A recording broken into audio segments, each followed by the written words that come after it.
Amen. Palakpakan natin ng Panginoon. Amen. Praise God. Hallelujah.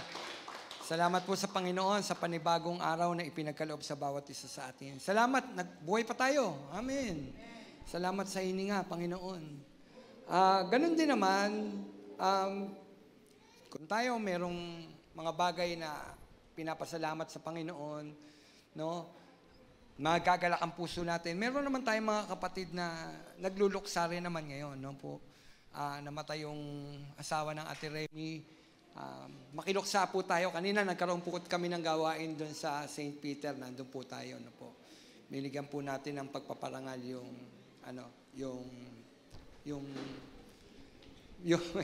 namayapa, parang gano'n. Pero higit doon yung pinanalangin natin yung pamilya ni Ate Remy. Po, kasi sila yung namimigati. Patuloy natin silang ipag-pray. Po? Pwede po ba yan? Patuloy natin ipag-pray ang Ate Remy, ang pamilya niya, no? Sige po. Malapit na po ang Pasko. Sino po excited na sa Christmas party natin? Taas ang kamay. Amen. Mamimigay po tayo ng mga jacket, ng mga unan. Sige po. Tayo po yung manalangin. Dako po tayo sa panalangin. Makinig na tayo ng salita ng Panginoon. O Diyos, makikinig kami ng aral mo. Hinihiling namin ang banal mong Espiritu, Panginoon, ang siyang patuloy na kumilos sa buhay ng bawat isa sa amin, Panginoon. Ikaw ang siyang magsalita, Panginoon. Hindi po ako, Panginoon. Kundi ikaw. Yung damdamin mo mismo ang maramdaman namin, Panginoon. Sa oras na ito, Panginoon. Salamat po, O Diyos. Tago mo ko, Panginoon, sa iyong likuran. Gamitin mo ang iyong lingkod, Panginoon. Sa iyong papuri, Panginoon, pasasalamat. Sa pangalan mo, Jesus, namin, Panginoon, tagapagligtas. Amen. Amen. Sino dito mahal si Lord? Amen. Mahal po natin si Lord. Kaya sabi ni Lord, hindi mo na ako mahal gaya ng dati. Hindi mo na ako mahal gaya ng dati. Ang sabi ng pahayag, chapter 2, verse 1 hanggang 7, isulat mo sa anghel ng iglesia sa Epeso. Ito ang pinasasabi ng may hawak ng 7 bituin sa kanyang kanang kamay. Ang lumalakad sa gitna ng 7 ilawang ginto. Nalalaman ko ang iyong ginawa, ang iyong pagpapagal, pagtsatsaga. Alam kong namumuhi ka sa masama. Sinubok mo ang mga nagpanggap na apostol at napatunayan mong sila'y bulaan. Alam ko ring matyaga ka, nagtitiis ng maraming hirap, alang-alang sa akin, at hindi nanlulupaypay. Ngunit ito ang pinagdaramdam ko sa iyo. Nanlalamig ka na sa akin. Hindi mo na ako mahal tulad ng dati. Alalahanin mo ang dati mong kalagayan. Pagsisihan mo talikdan ang iyong masasamang gawa at gawin mong muli ang mga ginawa mo nung una. Kapag hindi ka nagsisi, paririyan ako, aalisin ko sa kinalalagyan ang iyong ilawan. Ngunit ito naman ang napapuri ko sa iyo. Kinapuotan mo ring tulad ko ang ginagawa ng mga Nicolaita. Kung may pandinig kayo, dinggin ninyo ang sinasabi ng Espiritu sa mga iglesia. Sa magtatagumpay ay ibibigay ko ang karapatang kumain ng bunga ng punong kahoy ng buhay na nasa halamanan ng Diyos. Amen. Nung una natin nakilala ang Panginoon, naging napakainit natin sa Kanya. Mahal na mahal natin ang ating Panginoon. Naalala niyo pa po ba yun nung una kayo na born again? Nung una niyo siya nakilala? Di po ba't napakainit natin sa ating Panginoon? Lahat ng gawain gusto natin puntahan. Pag nalaman natin mayroong seminar, pupuntahan natin yan. Pag nalaman natin may prayer meeting, dumalo tayo ng prayer meeting. Pag nalaman natin may Bible study, dadalo tayo ng Bible study. Pag binigyan ka ng Bible, gusto mong tapusin yung Genesis hanggang pahayag sa loob lamang ng isang araw. Gusto mong gawin yung bagay na yun, bagamat imposibleng mangyari, pero gustong-gusto mo, nananabi ka sa salita ng Panginoon. Bakit? Mainit na mainit tayo sa ating Panginoon. Mainit na mainit ang ating pagmamahal sa ating Panginoon.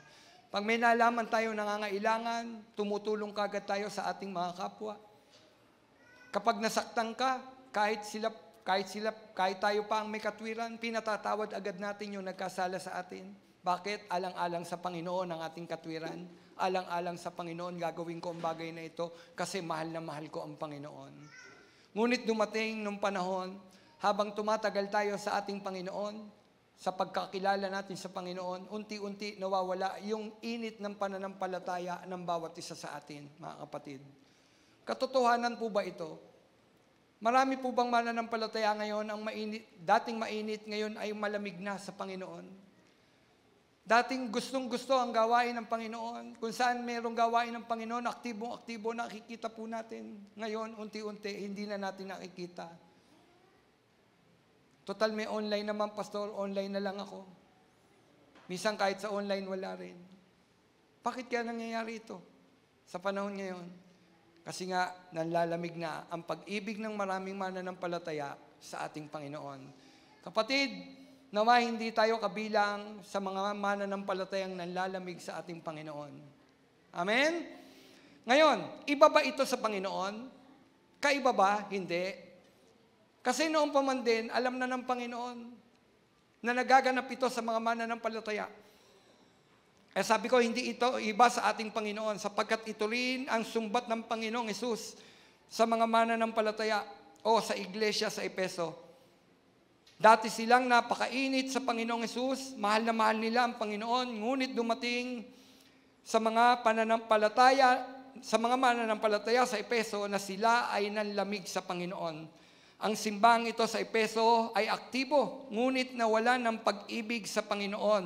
Ano daw? Aktibo, ngunit nawala ng pag-ibig sa Panginoon. Tanong, ano kaya ang nararamdaman ng Panginoon kapag kaganito? Hindi kaya nagdadalamhati o nagdaramdam ang ating Panginoon na dating mainit, ngayon nanlalamig na sa Panginoon. Sabi ko nga, kung ngayon nagaganap ito, noon pa man din nagaganap ito sa mga mananampalataya at sa simbahan. Dating aktibo, ngayon nanlalamig na sa Panginoon. Pero bagamat nararamdaman, pero bagamat nagdaramdam ang Panginoon, sa simbahan sa Efeso, meron din naman siyang ikinatuwa sa simbahang ito sa Efeso. Ano ang kanyang ikinatuwa? Ano ang ikinagalak ng Panginoon sa simbahan o sa mga mananampalataya sa Efeso? Ang sabi, ito yung papuri ng Panginoon sa simbahan sa Efeso. Ang sabi ng verse 1 hanggang 3, isulat mo sa mga anghel sa iglesia sa Efeso, itong pinasasabi ng may hawak ng 7 bituin sa kanyang kanang kamay, ang lumalakad sa gitna ng 7 ilawang ginto. Nalalaman ko ang iyong mga ginawa, ang iyong mga pagpapagal, pagtiyatyaga. Alam kong namumuhi ka sa masama. Sinubok mo ang mga nagpanggap na mga apostol at napatunayan mo sila'y bulaan. Alam ko ring matyaga ka, nagtitiis sa maraming hirap, alang-alang sa akin, at hindi ka nanlulupaypay. Maganda po ba ang katangian ng simbahang ito at ng mga mananampalataya doon? Ang ganda, di po ba? Pinapurihan ng Panginoon ang bagay na ito kasi nakikita naman ng Panginoon kung ano yung magagandang katangian ng isang simbahan. Nakita ng Panginoon ang magandang katangian na ito ng simbahan sa Efeso. Kaya sinabi niya, pinuri niya ang simbahang ito sa Efeso. Ang sabi niya, nalalaman ko ang ginawa mo. Sabi ni Jesus, alam ko ang iyong mga pagpapagal. No, alam ng Panginoon ang pagpapagal ng simbahang ito. Alam rin ng Panginoon ang pagtsatsaga ng simbahang ito. Namumuhi sila sa masama. Ayaw nila ang masama. Ang mga masamang gawa, ayaw nila. At ang maganda dito, may katangian ng simbahang ito na sinusubok nila ang mga nagpapanggap na apostol at napapatunayan nila na ang mga nagpapanggap na ito ay mga bulaan. Di ba ang lalim kung titingnan natin? Tila ang lalim ng mga mananampalataya na ito. At ang sabi, nagtitiis ka ng napakaraming hirap, alang-alang sa akin, sabi ni Jesus, at hindi ka nanlulupaypay. Tanong, maganda ba ang katangian ng mga mananampalataya na ito? Amen. No, ang sabi, nagtiis ka ng hirap. Nagtitiis ang simbahang ito sa maraming mga pagsubok. At ang maganda doon, hindi daw ito nanlulupaypay. Sino dito nakaranas na ng mga pagsubok?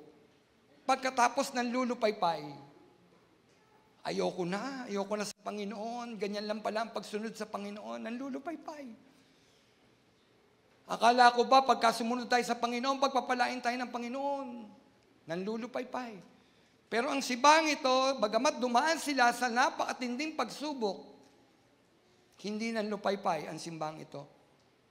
Alam niyo ng Panginoon. At pinuri sila ng Panginoon sa bagay na ito. Sabi ko nga, tila napakagandang katangian ng isang simbahan. Tila napakaganda rin katangian ng mga Kristiyano ngayon. Pero, sa kabila ng magagandang katangian nito ng iglesia at ng mga mananampalataya sa Efeso, meron siyang hinanakit sa kanila. Ano yung hinanakit ng Panginoon? Bagamat meron silang magandang katangian, ano yung hinanakit? Hindi na nila mahal ang Panginoon gaya ng dati. Kapatid, hindi na daw mahal ng simbahang ito ang Panginoon gaya ng dati. Ang sabi ng verse 4, ngunit ito ang pinagdaramdam ko sa iyo. Nanlalamig ka na sa akin. Hindi mo na ako mahal tulad ng dati. Hindi mo na ako mahal sumbat ng Panginoon sa kanyang mangingibig. Ang tanong, ang simbahang bang ito nagmahal sa Panginoon? Nagmahal.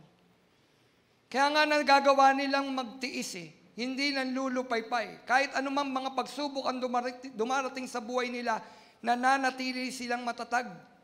Nakita yun ng Panginoon. Hindi sila nanlulupaypay. Bakit? May sumbat ang Panginoon. Ang sabi, hindi mo na ako mahal tulad ng dati. Ano ba ang nangyari? Ano ba ang nangyayari kapag mahal natin si Jesus? Ano ba nangyayari? Pag mahal natin si Jesus, siya ang laman palagi ng ating isip. Tama po ba? Kapag mahal mo si Jesus, laman siya ng isip mo. Marahil ang simbahang ito, hindi na niya laman ng isipan niya ang Panginoon. Tanong, nangyayari ba ito sa mga mananampalataya ngayon?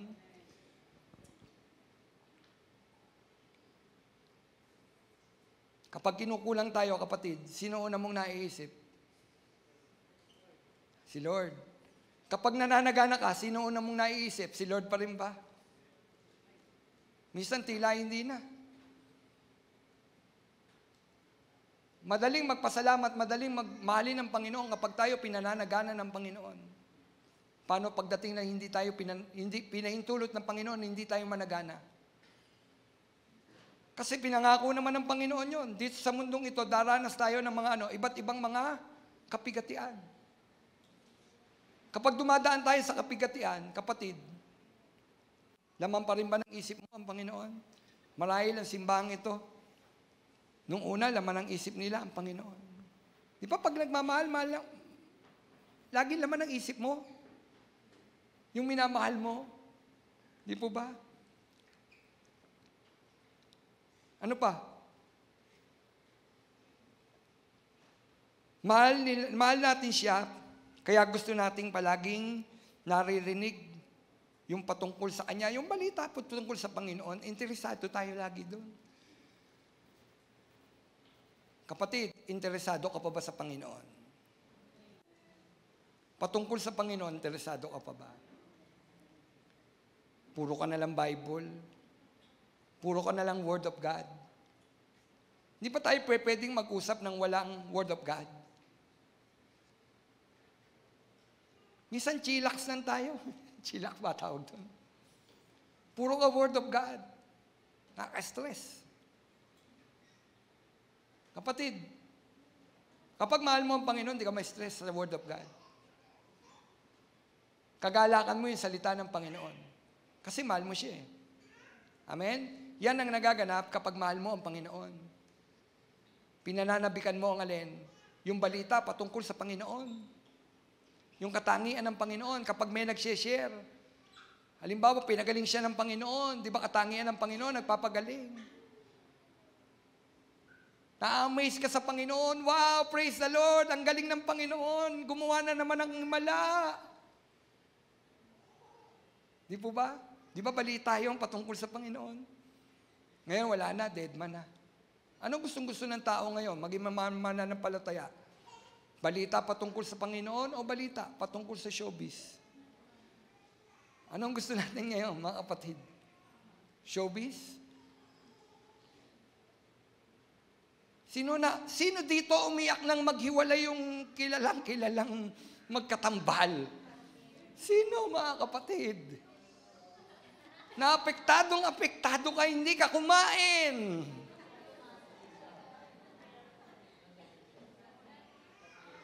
Laman ng FB mo. With emoji pa. Umiiyak ka.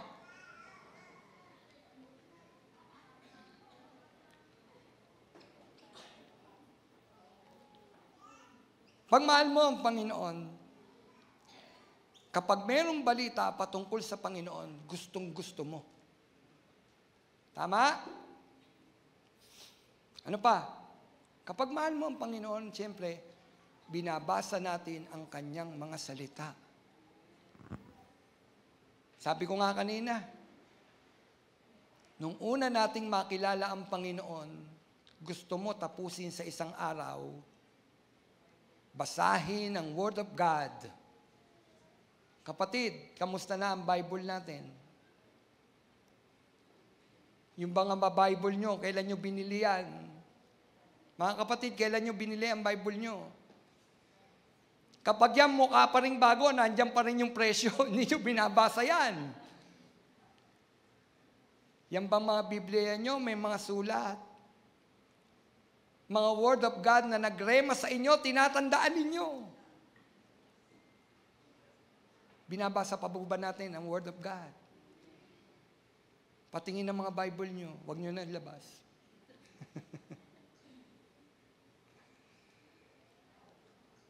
Pati pag mahal natin siya, gusto natin basahin ang salita ng Panginoon. Alam ko po, mahirap magbasa ng Bible. Tingnan ninyo, kapag binabasa natin ang Bible, doon kayo inaantok, kagigising nyo pa lang. Tama? Na-experience nyo ba yun? Kagigising nyo pa lang? Kagigising pa lang natin, pagkuha natin ng Bible, inaantok ka na. Tanyo? Di po ba? Ang hirap. Alam ko, mahirap magbasa ng Bible. Mahirap. Bakit? Ayaw ni Satanas. Siyempre, lalagyan ni Satanas ang mga mata natin ng pabigat para hindi natin mabasa ang salita ng Panginoon. Lahat gagawin niya. Kaya lang kapag nagmamahal ka, kapatid, gustong-gusto mong basahin ang salita ng Panginoon. Amen? Ang simbahang ito, mahal nila ang Panginoon. Kaya palagi silang nakikinig patungkol sa Panginoon. Binabasa nila ang salita ng Panginoon. Sinasabi at pinagmamalaki rin natin sa iba ang kanyang mga katangian. Sino dito ang sinasabi pa rin nila ang katangian ng Panginoon? Chinichismis nila ang Panginoon. Kapatid, pag mahal mo ang Panginoon, chichismis mo siya. Ano ibig ko sabihin ng chichismis? Share. Share. Kung ang prayer, ang backbone ng church, panalangin, backbone ng church, gulugod, para manatiling matatag, nakatayo. Ang pag-share ng gospel ni Lord, ang nagpapanatili para ang isang simbahan ay maging buhay. Ano? Ano daw? Buhay. Kapag ang isang simbahan kinalimutan na ang magbahagi ng salita ng Panginoon sa mga unbeliever, kapatid, unti-unting mamamatay ang simbahan. Nakakita kayo ng simbahang dumadami na lang dahil sa mga anak, wala nang bago, walang soul winning. Pag mahal mo ang Panginoon, lalarga tayo. Iayag natin ang salita ng Panginoon. Amen.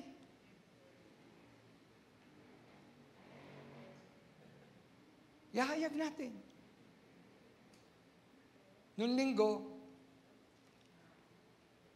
sinelebrate yung birthday ko. Siyempre may handaan. Konti lang naman. Konti lang. Konti lang po yun. Kaya lang may nangangailangan makarinig ng salita eh.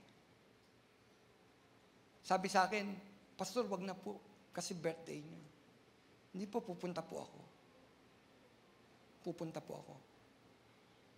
Pwede naman sabi niya, sa Martes na lang, Pastor. Sa Martes na lang. Pero hindi, kailangan ihayag ang salita ng Panginoon. Kailangan may makarinig ng salita ng Panginoon. O Martes pala, kinuha na yung buhay. Nakita niyo po yung kabilisan ng buhay. Kaya kailangan, kung nagmamadali ang mga mananampalataya, i-share yung gospel ni Lord. Kapag mahal mo ang Panginoon, napakadali nating ibahagi ang salita ng Panginoon. Mahal niyo po ba ang Panginoon? Kapatid, wag nating hayaan mamatay ang simbahan dahil hindi tayo nag-share ng gospel ni Lord. Simple lang naman magbahagi ng salita.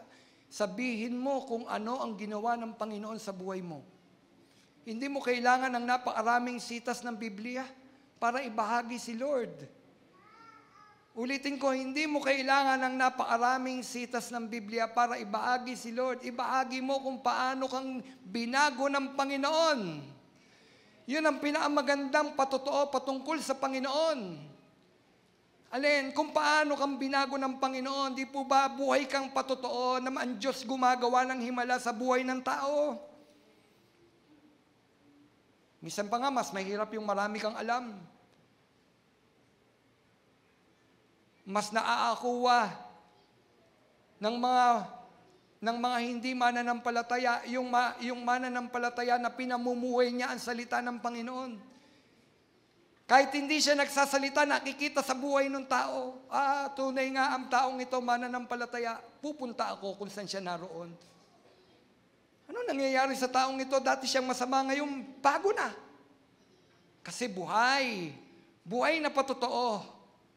Mga kapatid, dapat kung paano binabagi natin dito, maging sa buhay natin, binabagi natin ang salita ng Panginoon. Buhay ka bang patotoo? Madali yan kapag mahal natin ang Panginoon, madaling maging buhay na patotoo. Amen? Amen po ba? Kapag mahal mo si Lord, gusto natin lagi siyang kausap. Prayer. Kapatid, kamusta na yung pananalangin natin? Lahat ba tayo guilty? Lahat ba tayo guilty? Mas marami tayong panahon sa iba, sa kapwa-tao natin, pero sa Panginoon, wala tayong panahon halos. Kapatid, ano nararamdaman ng Panginoon? Kapag mas marami tayong panahon para sa iba. Gusto ba ng Panginoon ang ating pakikipagkapwa-tao? Gusto ba yon? Gusto ba ng Panginoon yon? Oo. Gusto ng Panginoon yung ating pakikipagkapwa-tao, kaya lang gusto rin naman ng Panginoon kausapin natin siya. Kapatid, nag-iintay ang Panginoon. Nakausapin natin siya. Kamusta ang ating pananalangin? May isang pastor nagturo, hindi na daw kailangan manalangin.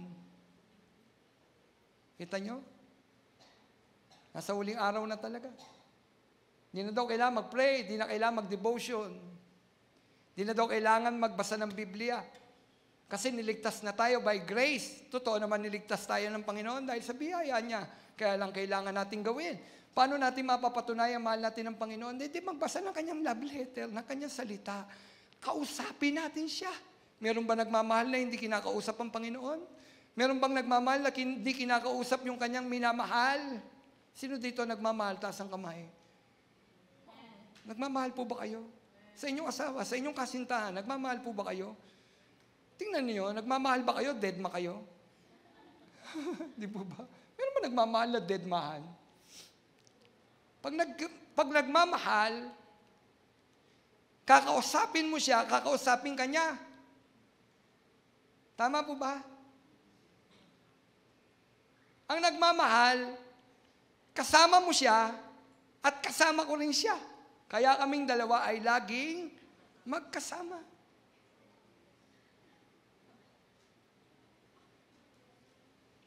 Na anak, yung bang asawa mo, pagka umuwi ka, kinakausap mo. O, kasi mahal mo, di ba? O, ganun yun. Ganun yun eh. Mahirap ang sinasabing nagmamahal, pero pag umuwi, hindi, wala lang. Dadaanan, uuwi, mahihiga, aalis. Paano masabi nagmamahal? They love kita. They love kita, love kita. Kapatid, kapag nagmamahal ang isang tao, gusto niya lagi niyang kausap yung kanyang minamahal. Ano pa? Lumalakad tayong kasama ng Diyos. Ang tunay na nagmamahal, lumalakad kasama ang Diyos. Hindi mo iiwan ng Diyos. Minsan iniiwan ng tao yung Diyos. No? Bali wala ang Diyos sa tao. Sabi ko nga kanina doon sa Lamayan. Naalala ng tao ang Diyos kapag may sakit na. Naalala. Pero kapag malakas, hindi naalala ang Diyos. Hindi lumalakad kasama ang Diyos. Kapatid, mananampalataya, hindi lumalakad kasama ang Diyos. Para saan pagiging mananampalataya mo kung hindi mo kasama si Jesus sa paglalakbay mo? Hindi ka magtatagumpay kapag hindi natin kasama si Jesus. At magiging kasama lamang natin si Jesus kapag nagmamahal kang tunay kay Jesus. Sino dito ang nagmamahal kay Jesus ng totoo? Sama mo naman si Jesus, kapatid, sa iyong paglalakbay. Sa bawat papasukin mo, kasama si Jesus, yun yung paglalakbay. Yung ating kapatid, si Sir Karen, magalak tayo, meron na siyang coffee shop. Di ba? Masaya tayo para doon. Pero nung inihandog namin yung coffee shop niya, sabi ko sa kanya, hindi iyo to. Gawin mong manager ang Panginoon sa coffee shop na ito. Ang may-ari nito, hindi ikaw, ang Panginoon. Kasama mo. Bawat gagawin mo, ni Sister Karen, doon sa coffee shop mo, itatanong mo kay Lord. Tama ba desisyon to, Panginoon? Kasamang naglalakad. At kapag kasama mong lumalakad ang Panginoon, pagtatagumpayin ka ng Panginoon. Nagkulang ka ba ng pananalangin dyan, Karen? Nagkulang? Kita mo? Kaya ang dami niyang pumapasok sa coffee shop niya. Susunod, kasing laki na ng Starbucks yung coffee shop mo. Ayaw mo ba noon? Di ba? Wow! Praise the Lord! Di ba? Kapag love mo si Lord, kapag lagi mo siyang kasama, siyempre pagtatagumpayin ka ng Panginoon. Kung meron mang pagsubok, kung mayroon mang mga dumarating na suliranin dun sa iyong ginagawa, kasama ka ng Panginoon. Kasama mo ang Panginoon. Di ba? Ang sarap ng lakbayin mo, kasama mo ang Panginoon. Gawin mong driver ng buhay mo ang Panginoon, kasama mo siya lagi. Ha? Kasi tayo ang driver ng buhay natin eh. Pero kapag inalis mo yung pagmamaneho mo sa buhay mo at hinayaan mo ang Panginoon mag-drive ng buhay mo, kasama mo siya lagi. Tama? Siya driver eh. Ibig sabihin nun, ang Panginoon ang mangunguna sa iyo. Lord, ikaw magmaneho ng buhay ko kasi mahal kita. At alam ko kung saan ka pupunta, hindi ako mapapahamak kasi Diyos ka. Kapatid, ang Panginoon pa ba ang driver ng buhay mo? Pag nagmamahal ka, siya ang driver ng buhay mo. Hinahayaan mong pakialaman ka ng Panginoon. Kapatid, ulitin ko, hinahayaan mong pakialaman ka ng Panginoon. Okay lang kapag tinutuwid tayo ng Diyos. Gusto mo ba pinakikialaman ng Panginoon ang buhay mo? Baka puro kayo amen, pero pag panakakialam na ang Panginoon sa mga love life nyo, mga kabataan, wag to, Panginoon. Wag yan, wag yan. Di ba ganon? Meron, Panginoon, wag to. Hindi, kapag kamahal mo si Lord, hayaan mong pakialaman ng Diyos ang buhay natin. Ang Diyos ba pakialamero? Pakialamero ba siya? Hindi. Kaya lang sabi mo kay Lord, Lord, pakialaman mo buhay ko. Total, ikaw naman Panginoon ko eh. Pakialaman mo, pangunahan mo. Nagagalak ka pag tinutuwid tayo ng Panginoon. Sino dito nagagalak pag tinutuwid siya ng Panginoon? Kapatid, ang pagtutuwid ng Panginoon, ginagamit niya ang mga mensahe. Sino dito? Kapag natamaan, di ko naman alam ang mga buhay ninyo. Kapag natamaan, sabihin, si pastor namumulpito. Hindi ko naman kayo kilala ng lubusan. Di po ba? Halimbawa, sumakay kayo ng jeep, hindi kayo nakapagbayad.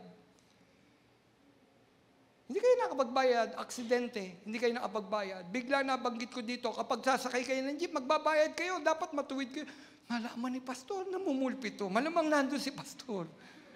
Namumulpito. Hindi ko naman alam. Kapatid, hayaan mo, magtuwid ang Diyos sa buhay natin. Amen? Sino hindi nasasaktan kapag, kapatid, sabi ko nga sino dito hindi, ang tag dito, hindi nasasaktan nung sinabing kulang tayo sa prayer, yung pagbabasa ng Bible. Lahat naman tayo, halos guilty dyan. Tama?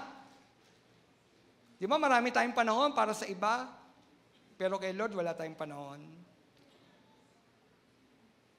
Pag tinanong si Lord sa buhay mo, ano si Lord sa iyo? Hindi ko nga alam eh. Hindi ko nga alam.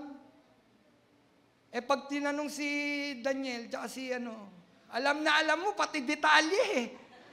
Paanong ganito yan, pastor, kaya sila nagkahiwalay. Alam na alam mo. Hindi naman masama eh. Alam natin yung buhay ng iba. Mga celebrity yun eh. Kaya lang dapat mananampalataya tayo, alam natin kung ano ang buhay ng Panginoon. Amen? Dapat kilala mo siya. Pag tinanong ka, sino ang Panginoon sa iyo? Ano sabihin mo, kapatid? Kapatid, pag pinakikialaman na tayo ng Panginoon at tinutuwid, hayaan mo lang. Kung mahal mo ang Panginoon, hayaan mo lang siya. Amen?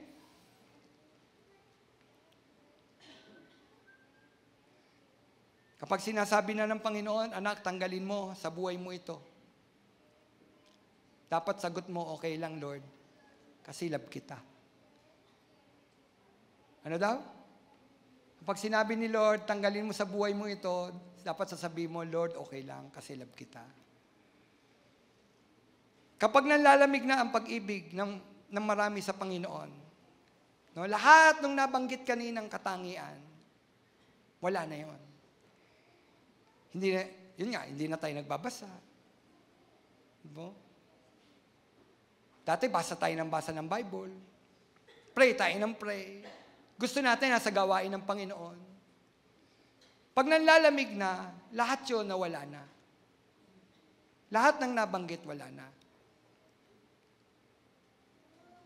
Ano nagaganap kapag nanlalamig na ang pag-ibig natin sa Panginoon? Naging kaugalian na lang ang pagpunta sa church. Kapatid, sino dito na pumunta dito sa church na kaugalian na lang? Tradisyon na lang. Di ba dapat kapag pupunta tayo sa church, tulak ng pag-ibig natin kay Lord? Kakatagpuin ko ang Panginoon. May kadate ako ngayon.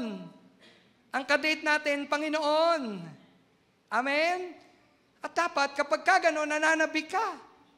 Pag hindi ka na nananabik, sa katagpo mo, sa araw na ito, kapatid, nanlalamig ang pag-ibig mo sa Panginoon. Halos ayaw mo na nga pumunta ng church. Nanlalamig ka na sa Lord. Naging kaugalian na lang. Kailangan pumunta sa church. Baka hindi hanapin ako ni pastor, dalawin pa ako sa bahay. Di ba? Mamaya, dalawin pa ako ni pastor sa bahay, mapakain ko pa. Kapatid, pag dadalaw ako sa bahay nyo, hindi ko tataon ng tanghalian.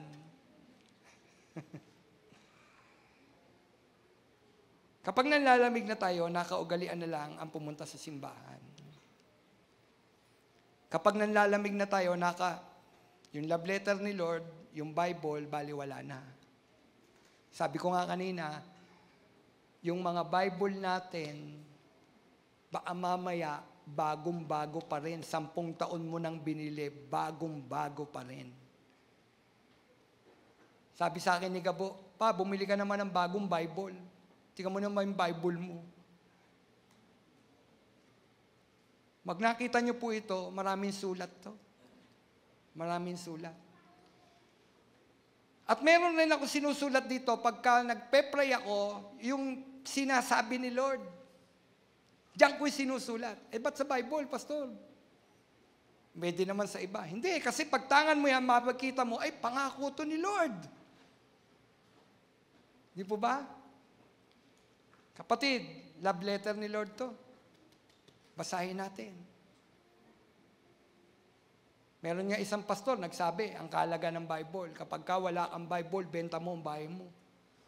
Bumili ka ng Bible. Sabi lang niya yun. Sabi lang niya, paano mo bebenta kung nangungupahan ka lang? Bebenta mo ba yung bahay na yun? Ay, ibig sabihin ng yung kahalagahan ng Bible. Kahalagahan ng salita ng Panginoon. Pag nanlalamig na ang pag-ibig natin sa Panginoon, ang panalangin o pakikipag-usap, madalang na. Kung minsan pa nga, wala na. Sino pa dito nagpe-pray? Sino nagpe-pray? Gusto lang naman ng Panginoon mag-pray. Kausapin tayo. Kapag nanlalamig na, ang paglilingkod, para ang disusi. Ano daw? Yung service natin kay Lord, parang disusi. Kasi nanlalamig na. Diyan mo na maririnig yung, ako na naman, wala ba iba? Pero wala sa Valenzuela, Bethel noon. Wala. Alam nyo ba yung mga worker natin dito, sila-sila lang rin yun? Bilib ako sa kanila. Wala silang kapalitan. Yung song leader ngayon, sa susunod na linggo, song leader uli, tapos pag hindi na siya song leader, back up siya. Back up siya. Yung mga musician natin, may kapalitan ba? Tingnan nyo, lagi sila, di ba? Ba't nila nagagawa ang bagay na yun? Love nila si Lord. Amen? Love nila si Lord. Pero kapag hindi na love si Lord, disusi na. Nakakita kayo ng disusin laruan? Kapag hindi mo sinusian, di lalakad. Yan yan, narinig mo na reklamo. Ako na naman, wala ba iba? Pwede naman siya. Ba't ako nakikita mo? Pasalamat ka kapatid, ikaw ang ginagamit ni Lord.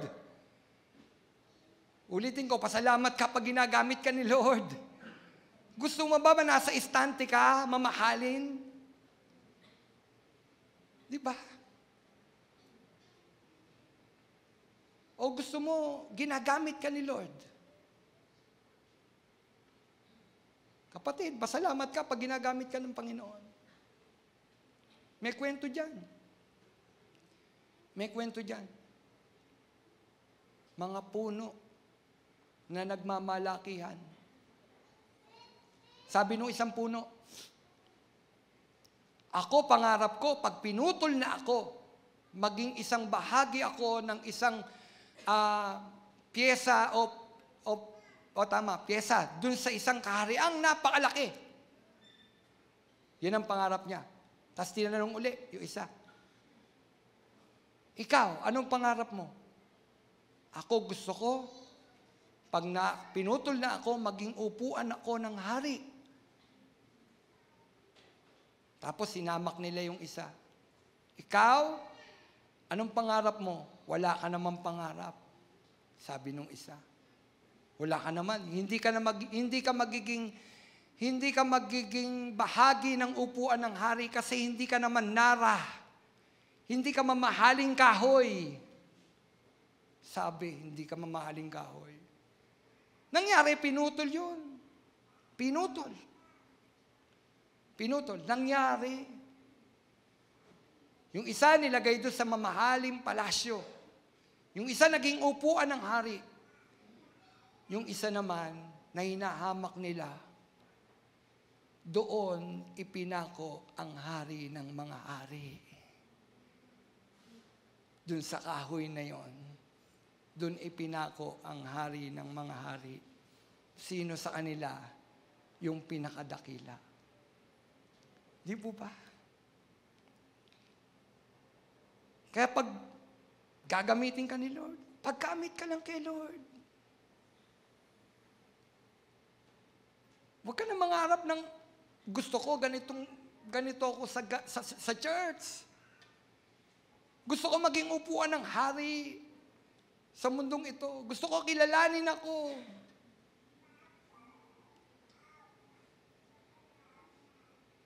Kapatid, mamuhayaan na maging kilalanin ka lang dito sa daigdig na ito, mas pangarapin mo kilalanin ka ng Panginoon. Amen?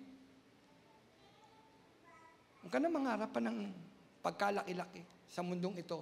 Pangarapin natin kung paano natin,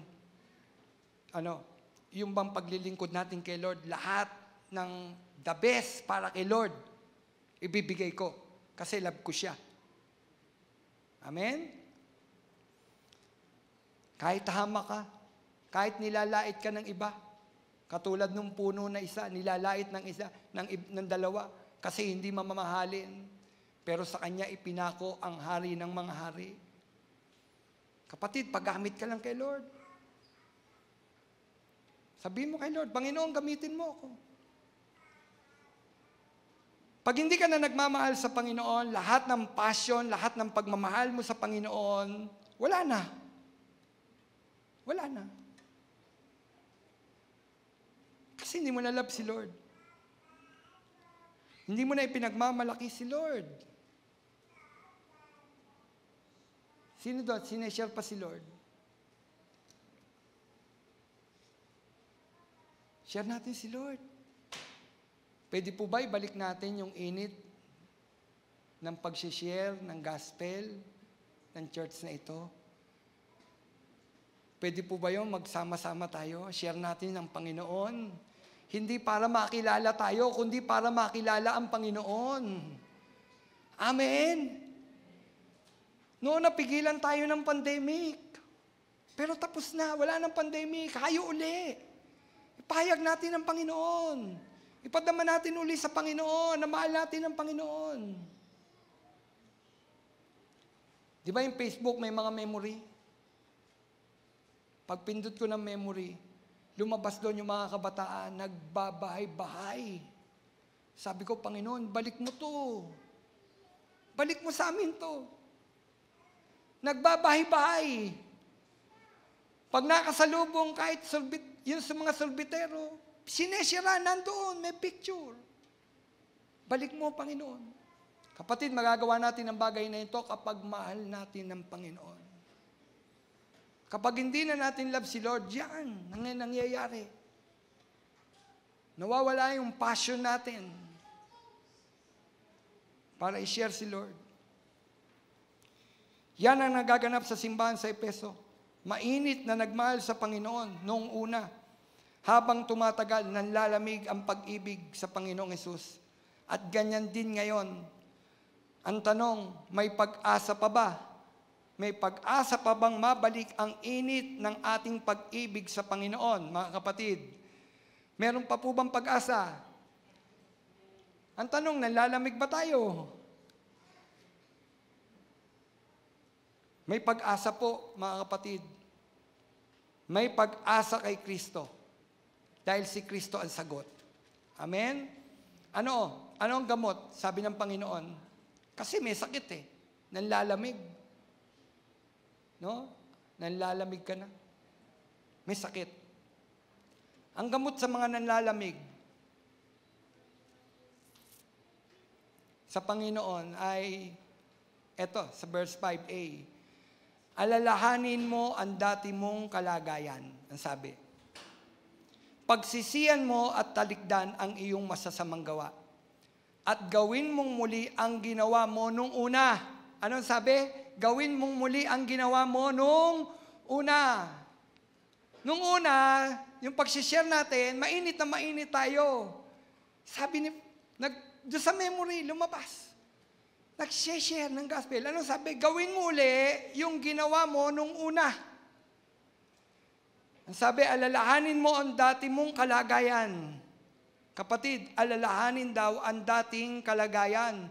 Tanong, saan ba tayo pinulot ng Diyos? Sabi kasi, alalahanin mo Para manumbalik yung pag-ibig, yung init mo sa Panginoon, alalahanin mo sang kapinulot ng Panginoon. Ano ang kalagayan natin noon nung hindi pa natin nakikilala ang Panginoon? Asang ka, Romel? Ano ang kalagayan mo? Alalahanin mo muli ang Panginoon. Marumi. Makasalanan. Anong pagkakilala ng lipunan sa atin noon? Wala nang pag-asa yan. Hindi na magbabago yan. Pero nang makilala natin ng Panginoon, di ba binago tayo ng Panginoon? Nabago yung sigla. Nanlamig nga lang. O sabi ng Panginoon, alalahanin mo yung una noon.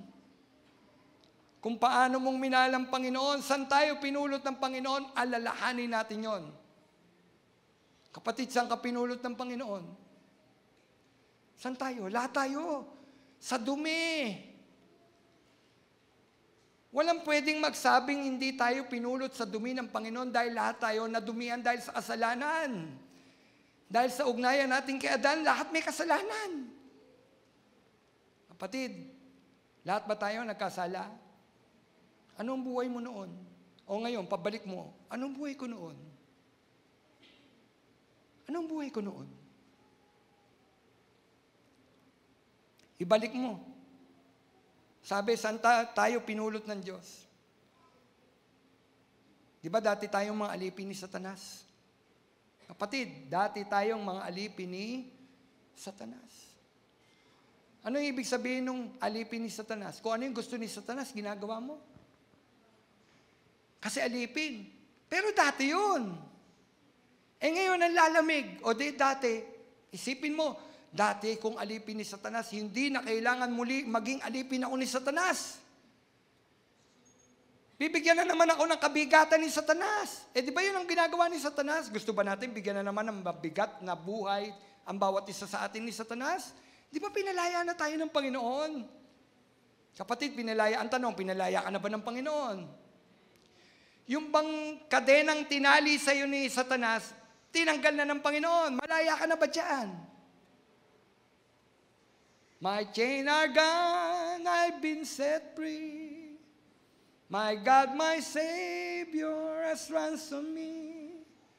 And like a flood, His mercy rain, unending love, amazing grace. Alalahanin mo. Yung alin? Yung biyaya ng Panginoon. Amen? Alalahanin natin.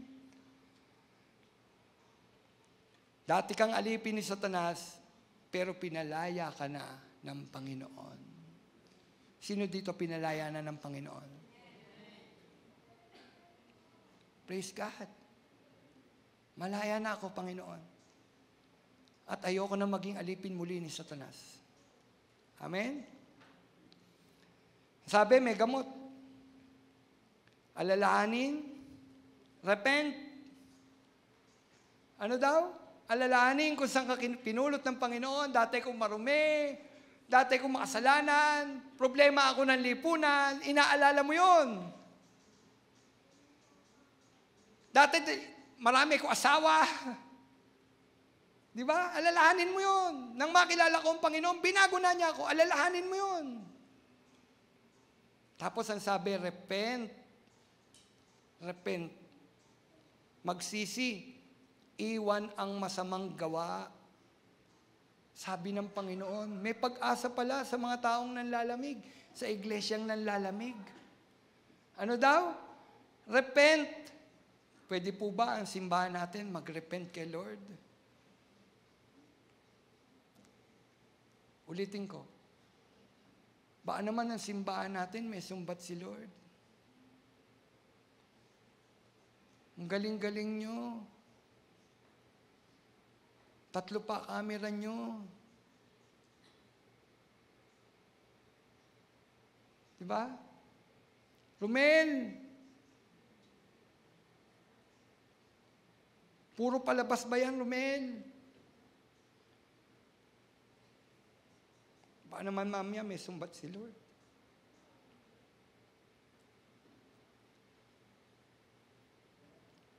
Gawa tayo ng gawa, pala may sumbat si Lord. Puro palabas pala. Hindi ko sinasabing sa inyo, ako. Pwede po ba simbahan natin mag-repent kay Lord? Pwede po ba? Lord, gagawin ko na uli yung noon, kung paano kitang unang nakilala, Panginoon, babalik ko yun. Yung sigla, Panginoon, babalik ko.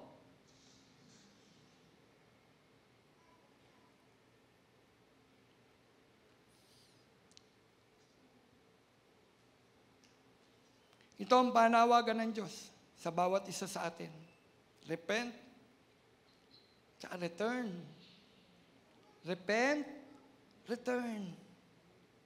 Magsisi, bumalik. Bumalik sa Panginoon. Okay lang yan. Okay lang. Ang mahalaga, makita ng Panginoon, kaya natin ginagawa ito, dahil pag-ibig natin sa Panginoon. Ayaw ng Panginoon na nagpapalabas lamang tayo dito. Kapag ang motibo natin, gusto lang natin sumikat, repent. Ay, kagaya ng iba, makikilala rin kami. Repent! Romel, repent! Ay, gagayahin ko sila. Repent! Hindi natin kailangan makipaggayahan. Kung ano ang pagtawag ng Panginoon sa atin, masiyahan tayo. Praise the Lord. Hallelujah. Huwag tayo makipag-compete. Hindi natin kailangan yun.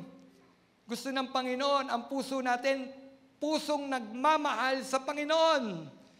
Okay lang bang gawin natin perfecto yung ating mga ginagawa? Okay lang yun. Kasi tulak ng pag-ibig natin kay Lord. Amen. Ang mahirap yung ginagawa natin ng isang bagay kasi nakikipagkumpetensya tayo. Kapwa nating mananampalataya, sinisiraan natin sa iba, nakikipagkumpetensya tayo. Repent! Repent, sabi ni Lord. Magsisi ka.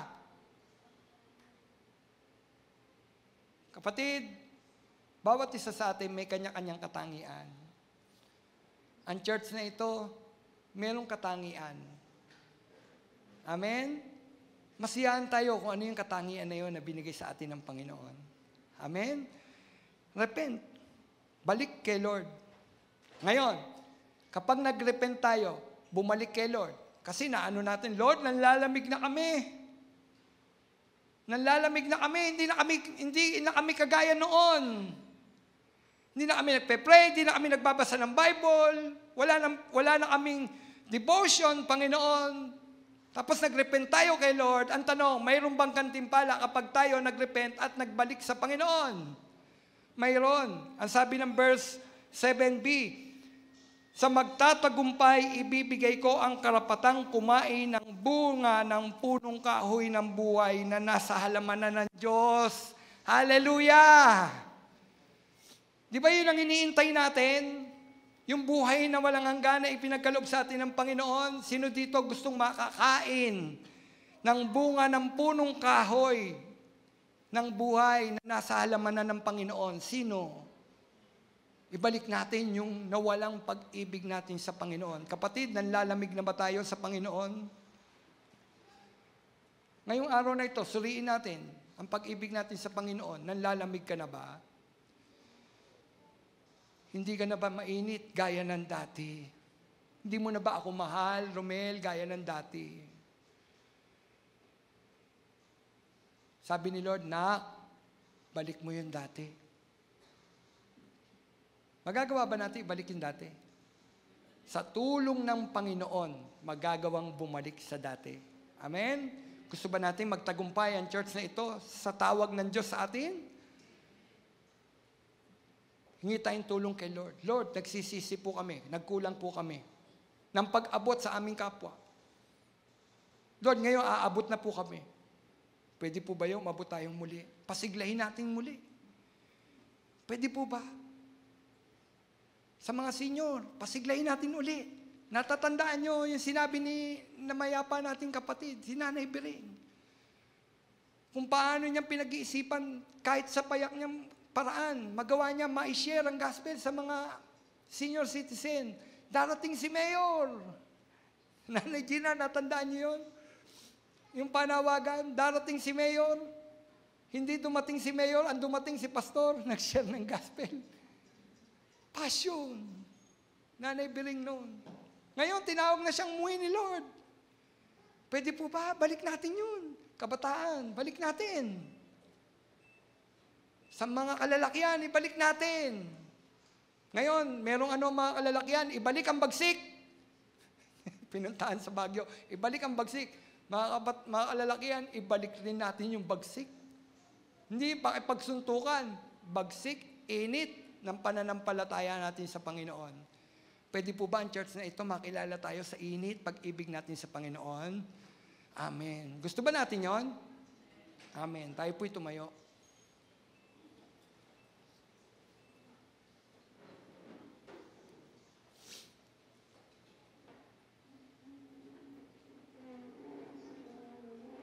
Sino dito nagmamahal sa Panginoon? Pero medyo nanlalamig na.